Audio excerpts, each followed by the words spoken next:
주식을 시작하려고 마음먹었을 때 가장 먼저 들어온 말은 공부부터 하라는 조언이었다.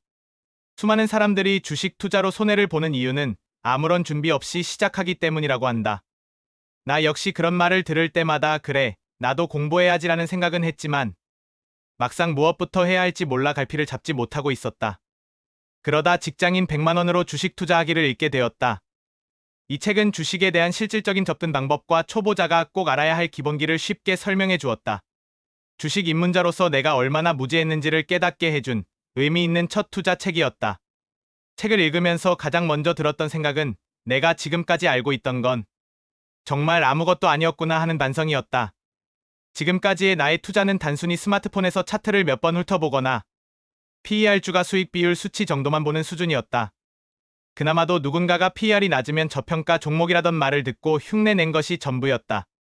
실제로 그 수치가 의미하는 바가 무엇인지, PER이 높다고 무조건 나쁜 것도 아니고 낮다고 무조건 좋은 것도 아니라는 점조차 몰랐다.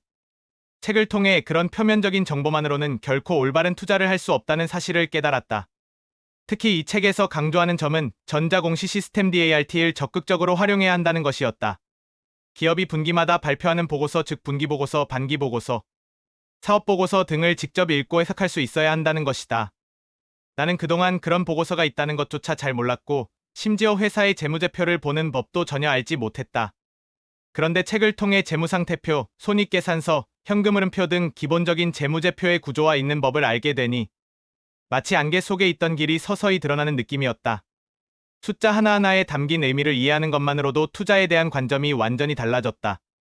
가장 크게 반성하게 된 부분은 내가 그동안 얼마나 주먹구구식으로 투자를 해왔는가에 대한 자각이었다. 제대로 된 분석 없이 단순히 이 회사 유명하니까, 지금 싸게 보이니까, 다들 산다고 하니까 등의 막연한 이유로 종목을 골랐고 그 결과는 대부분 손해로 돌아왔다. 그런 나의 모습이 책을 읽는 내내 부끄럽게 느껴졌다. 어렵게 번 돈을 아무런 근거도 없이 남에게 넘겨준 것이나 다름없었다. 책은 단순히 이렇게 하면 수익을 낼 수 있다는 비법을 알려주는 것이 아니다.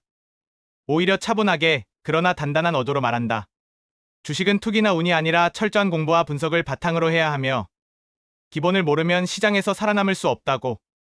그러면서도 직장인처럼 하루의 대부분을 일에 쓰는 사람도 할 수 있도록 현실적인 투자 방식과 접근법을 제시해주는 점이 인상 깊었다. 앞으로 나는 단순히 주가의 등락에만 관심을 가지는 것이 아니라 그 종목의 근본적인 가치를 따져보는 연습을 하려고 한다.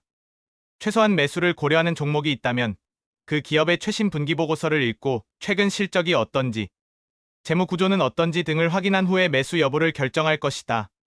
단기적인 시세 차익이 아니라 장기적인 안목에서 가치 있는 기업에 투자한다는 관점을 갖고 접근하려 한다. 이번 책은 나에게 공부가 먼저라는 투자의 기본기를 다시금 각인시켜 주었고 막연했던 주식이라는 세계가 조금은 명확한 구조를 갖고 있다는 사실을 깨닫게 해주었다. 이제 첫걸음을 뗀 만큼 앞으로도 다양한 책과 자료를 통해 꾸준히 공부하고 나만의 투자 기준을 만들어가고 싶다. 아직도 배워야 할 것이 많지만 시작이 반이라는 말처럼 이번 책을 계기로 한 걸음 내디뎠다는 것이 나에게는 가장 큰 수확이었다.